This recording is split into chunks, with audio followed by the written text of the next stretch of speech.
Good afternoon, Cherry. Good afternoon, ma'am. Okay, Cherry, can you tell me about yourself?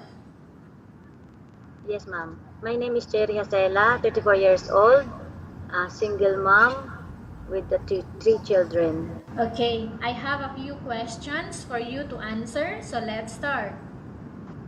Why do you want to work as a maid? I want to work as a maid to help my family. Why you choose Malaysia when there is a lot of other country? Near from Philippines. How are you qualified for this job? I am qualified for this job because I am so hardworking. May I know what your educational level is? Ma'am, I'm just only a high school graduate. You are a high school graduate. What is Yes, your ma'am. recent working experience? DH, ma'am. Domestic helper. What country? Yes. Qatar, ma'am. For how many years? 1 year. Are you sure you are staying 1 year only in Qatar? Yes, ma'am. From what year to what year? November 2015 till August 30, 2016. 2016 in Qatar. Yes, ma'am. Okay. So only in Qatar. Yes, ma'am. How about other country? Lebanon, ma'am. I Okay, have so 2 years experience in Lebanon.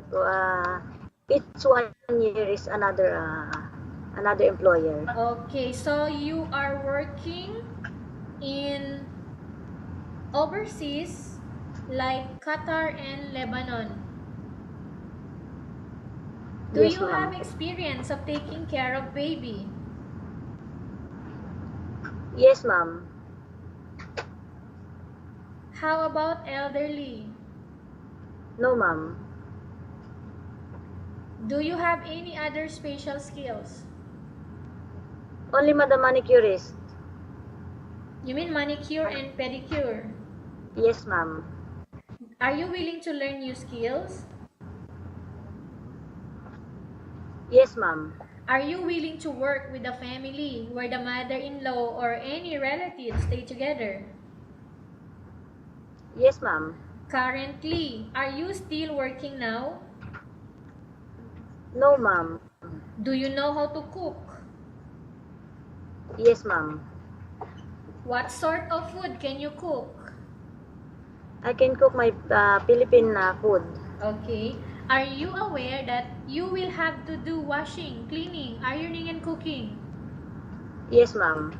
Okay, from all the house chores that I mentioned to you, like washing, cleaning, ironing, and cooking, which do you Yes. like most? Cooking, ma'am. If ever you were selected to work in Malaysia, who will take care of your kids?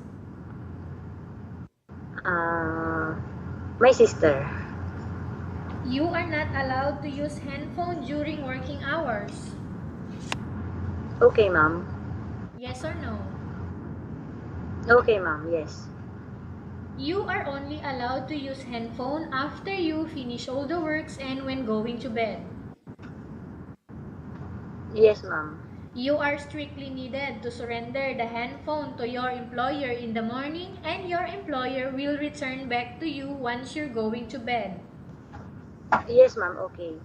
If ever your employer finds out that you're abusing of using your handphone and it's affected your work performance, your employer will confiscate your handphone and you are not allowed to hold it anymore. It's okay, ma'am. Instead, your employer will allow you to call to your family 3 times in a month. You only allowed to bring normal phone and you are not allowed to bring smartphone. Are you agreed for the terms and condition? Yes, ma'am. Are you agree to the rules and regulation for the handphone? Yes, ma'am. How many years is the contract as you agreed and 2 understands? years, ma'am. Can you describe for me your ethics, your attitude? I am honest. I am I am kind. How can you assure to us that you will work hard in Malaysia?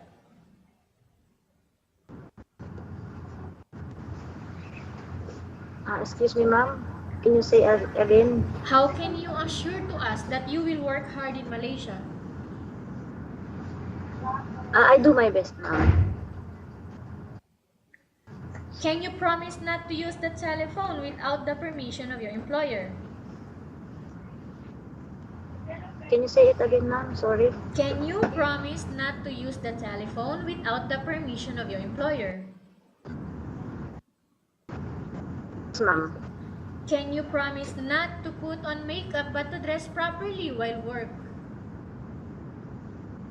Yes, ma'am. Can you promise not to ask for advance salary from your employer under any circumstances? Yes, ma'am. Do you really understand of the rules and regulation of the agency? Yes, ma'am. Do you pay any placement fee for you to come to Malaysia to work as a maid? No, ma'am. Do you have any history of sickness, breast cancer, or any other illness? No, ma'am.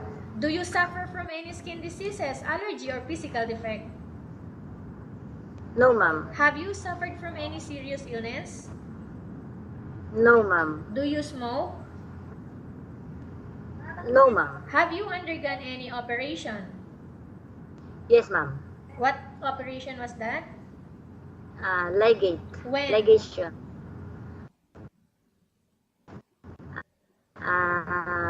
December, ma'am. September 2009. Okay, are you medically fit or are you fit to work? Yes, ma'am. Are you in any medication right now? No, Are you allergic with any food? ma'am.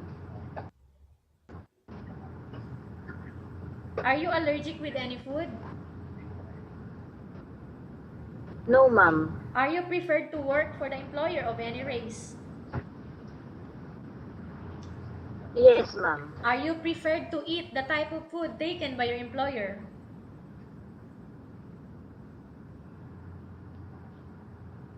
Can you say it again, ma'am? Are you preferred to eat the type of food taken by your employer? No, ma'am. Are you preferred to eat the type of food taken by your employer? Yes, ma'am. Are you afraid of being left alone in the house? Yes, ma'am. Are you afraid of being left alone in the house? No, ma'am. No. Are you afraid of dogs or other pets? No, ma'am. Can you promise to work according to instruction from your employer? Yes, ma'am. Do you have any immediate family working in Malaysia? No, ma'am.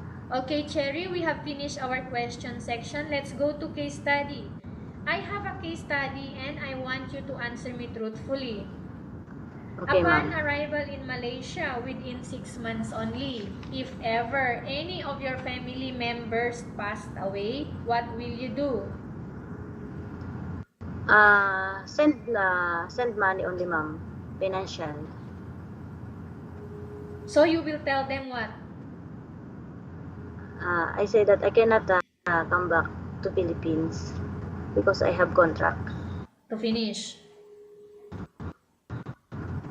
Okay, tell us about yourself again and why do you want to work in Yes, Malaysia ma'am. as domestic helper? My name is Jacela, 34 years old, single mom with 3 children.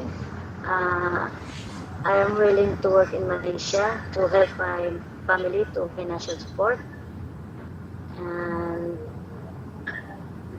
And also it's because near from Philippines. Okay. Cherry,